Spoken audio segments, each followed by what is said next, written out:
And you can see that it went on a very, very strong run, and then we had the data scandal, right? Facebook was being sued for, leaking data and all that rubbish, and it went all the way down. So this was a great opportunity. But of course, we never buy on a downtrend, right? Because downtrend, low can get lower, cheap can get cheaper. We always wait for a reversal of the trend to start buying Facebook shares. And I talked about this in many videos, so go check it out.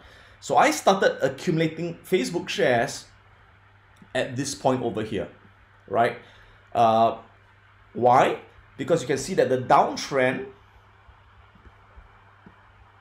started to reverse into an uptrend. Very obvious. When you see from making lower highs and lower lows, the price started making higher highs and higher lows. So the moment I see higher highs and higher lows, and I see the 20 EMA crossing above the 40 EMA, as well as the price crossing above the 50 moving average, that is the first time I start to add shares. And the moment the 50 moving average crosses above the 150, I add more shares. And then we had a bit of a resistance with a breakout here. I added even more shares over here. So I was adding shares all the way. All right. And then we had this big scare that took out a lot of people. And at that point of time, I just held on my shares. It bounced off the 200 moving average. As you can see, I added more shares there. And now we are here. Okay. So at this point, we are now at $187 on Facebook, right? So people have been asking me, would I continue adding shares here? Of course, two reasons. When I add shares, I look at two things. Number one, fundamentals. Is it still below its intrinsic value? Okay. Number two, based on technicals, is it on an uptrend at a support level or at a breakout point? So first of all, let's look at fundamentals on Facebook. Let me see where I put my, over here, okay. So Facebook,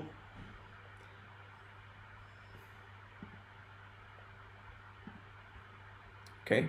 So based on my intrinsic value calculator, as again, those of you who have taken my value momentum investing course, you get this calculator and I'll teach you exactly how to put in the financial numbers to calculate the true value of the company. Because once you know what the company is really worth, based on its cash flow, based on its debt and assets, you have absolute confidence to buy the company.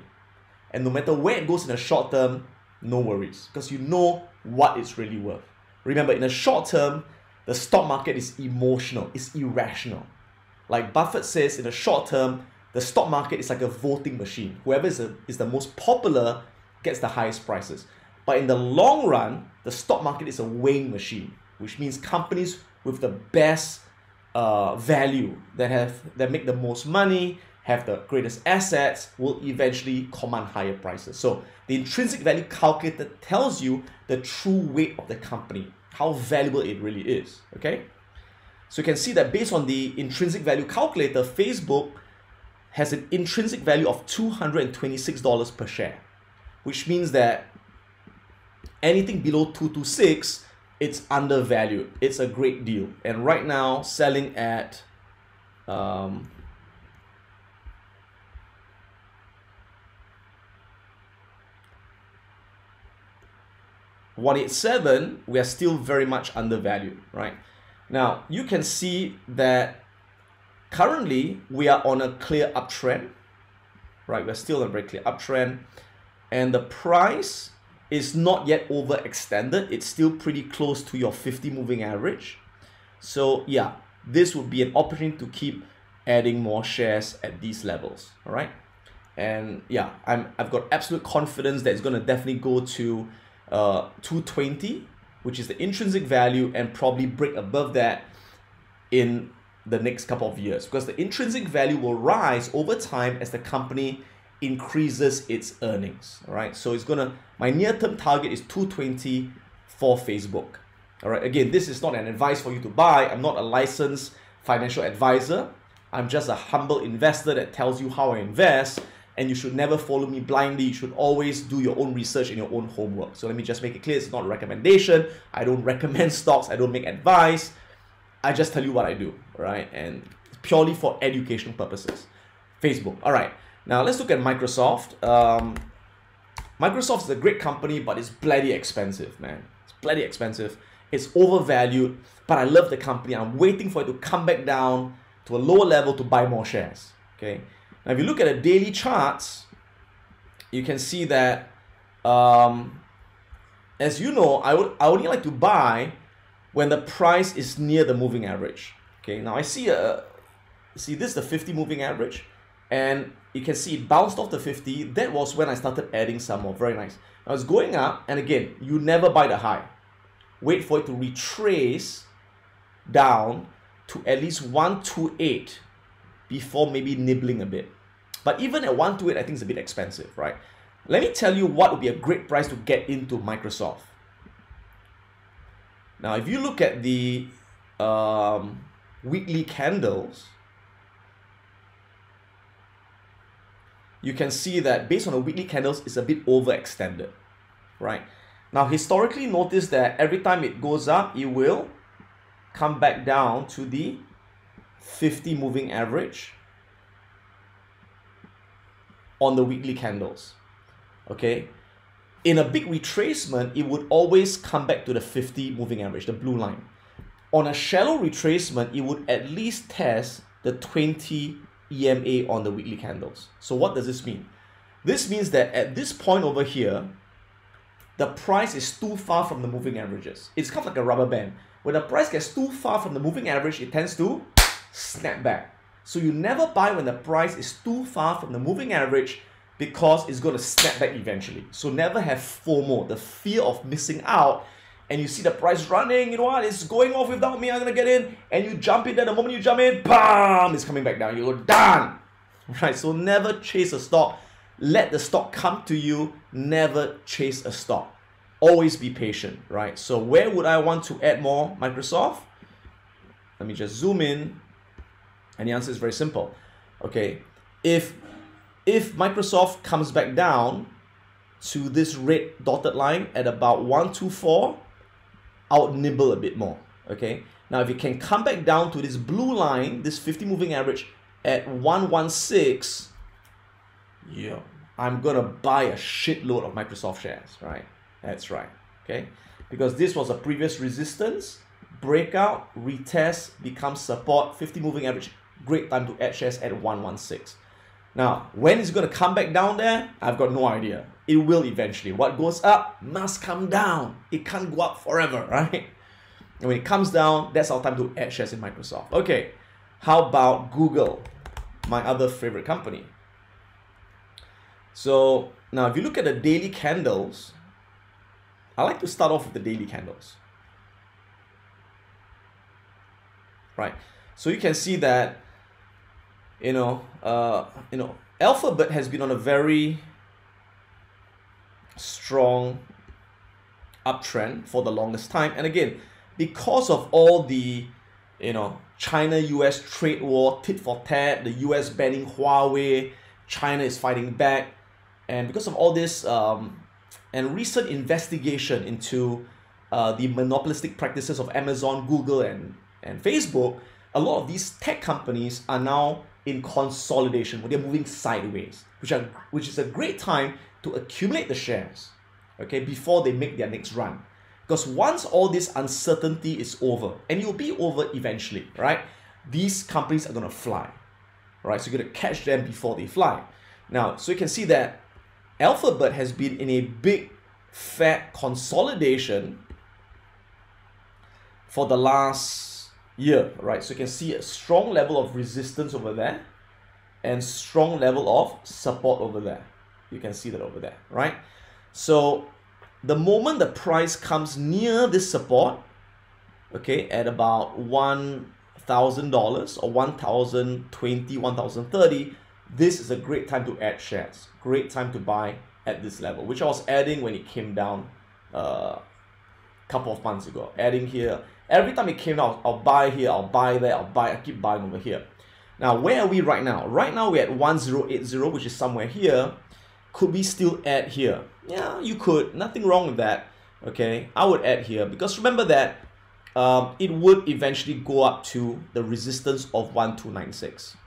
Okay, but once it reaches 1296, I won't add there, because again, it could go up, hit 1296 and come back down again. So we never know how long it's going to ding dong within this range. As long as it's within this range, we keep buying towards the support of the range, right? You keep buying, I would say, I know it's getting a bit messy, so let me just draw it again.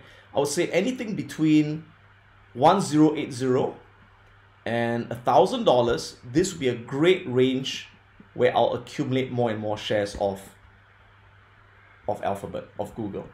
All right, and yeah, eventually it's gonna break above that high and go on to higher highs, right?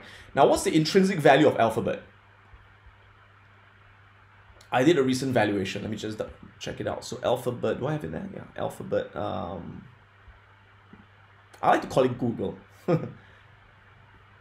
Okay, so the intrinsic value of Alphabet is $1,527. So anything below that is fundamentally undervalued, 1,005. Right? So you can see that this here, 1,005, this is where it should be worth. Okay? And it's selling here. So we have got a great discount to intrinsic value over there. All right? And great time to accumulate over there. All right, let's look at Amazon. Now, I did a recent video on Amazon. You can watch that on YouTube again. A couple of weeks back, I think about a month back, I did a valuation on Amazon. And again, Amazon is really undervalued. Right? Amazon's going to rule the world, already is ruling the world, a big part of everyone's life. It's a stock that I find that, right, everyone has to own. Again, it's not a recommendation, it's just an opinion, right? Where did I put my valuation right now?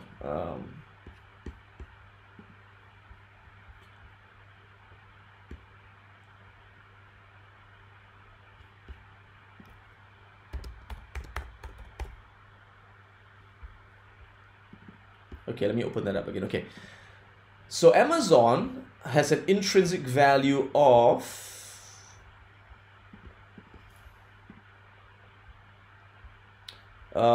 yeah, this was my last valuation, about $2,500,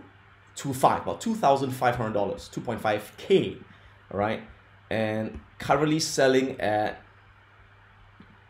$1,800. Okay, so undervalued again, right? Big tech is really undervalued. So my valuation puts Amazon at somewhere there, 2.5.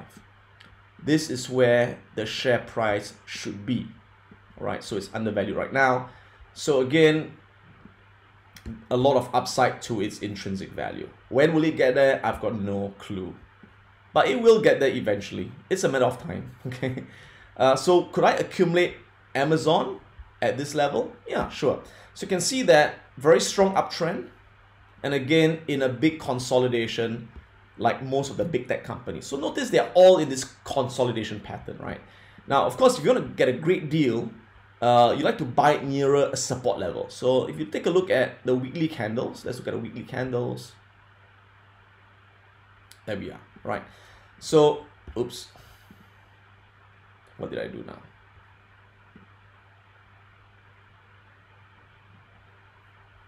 Okay, so if you take a look at the weekly candles, again, you can see on a strong retracement, it finds support at the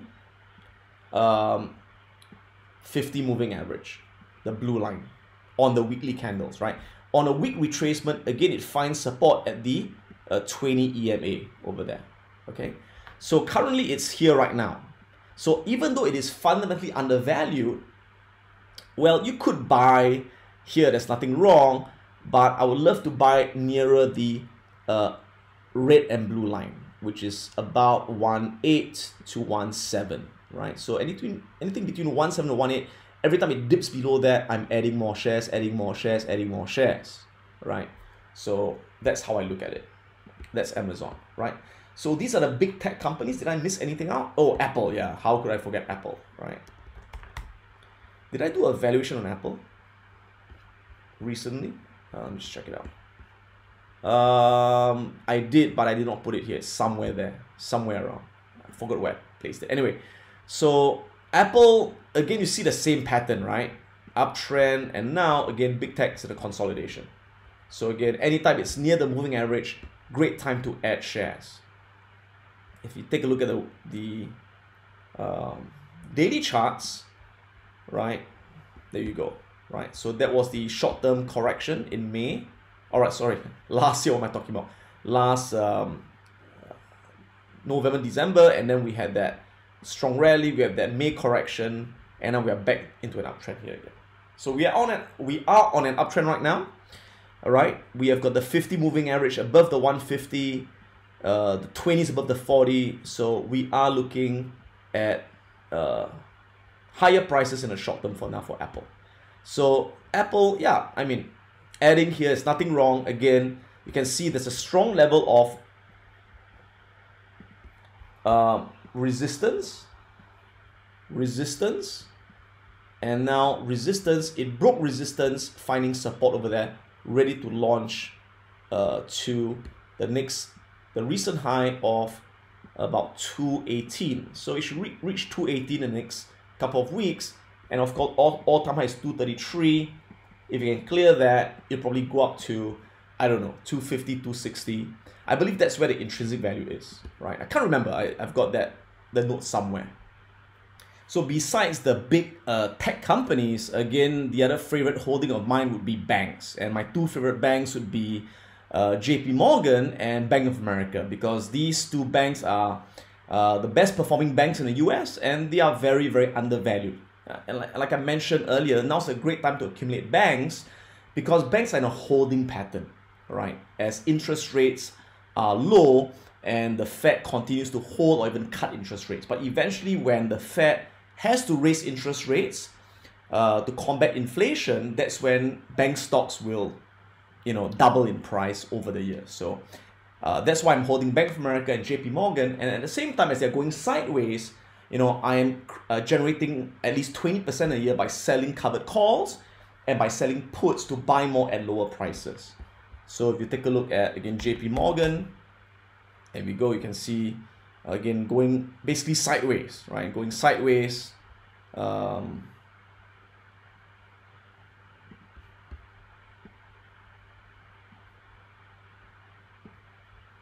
we go, going sideways, right?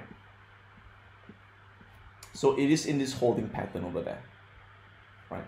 So every time it comes back to about 102, I'm buying at 102, right? Selling puts there as well, right? And then I'm selling covered calls at these levels to collect income, right? As the price goes sideways. And then that we've got Bank of America. Again, you can see the same kind of holding pattern over there. Got an uptrend and mainly going sideways over there, right? Ding dong. So anywhere at these levels would be great to add Bank of America, all right, towards the support level of this big consolidation. And eventually it's going to hit the high back there, break out, and go to $40, $50 in time to come. All right, pretty sure of that. Okay, and then of course we have got some of the positions which were a bit opportunistic. One of them was 3M. 3M is a great company, been a great company, but because of its recent bad earnings report, we had a huge plunge in the share price. So if you take a look at the longer term chart, okay, I think for this one, you have to look at a weekly chart. There we go, right? So 3M's been a great company for many, many years, and it went sideways, and then it had this big plunge because of the bad earnings report, okay? So I think it's temporary because it's a cyclical company, all right? And I started buying at this point over there, where my arrow is. So why did I buy at this point? Okay, few reasons why. Because again, I see a strong level of resistance, support, and support. So I knew that this level was a strong level of support. And when I saw this plunge, whenever the price drops 90 degrees and you see 5 or more red candles in sequence, that causes panic selling. And usually the moment you see the end of the 5 red candles or more, and you have got your first bullish candle at a support level, that's a great time to start accumulating shares, right? So